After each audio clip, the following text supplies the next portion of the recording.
I am the Tofu Golem. Please enjoy the video. You start by validating connectivity and your Apple ID because the App Store relies on both. First, connect to a reliable Wi-Fi or cellular network. Weak networks cause handshake failures.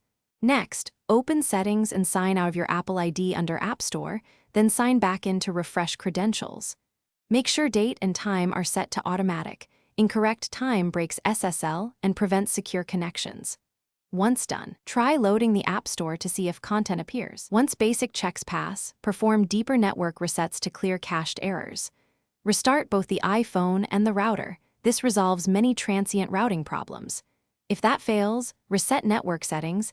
This wipes saved networks and VPNs, but clears stuck configurations that block the App Store. After resetting, reconnect and open the App Store.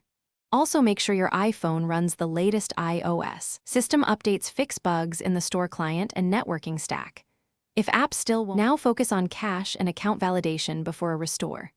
Force close the App Store and then clear its cache by tapping any bottom tab 10 times. This forces a fresh fetch.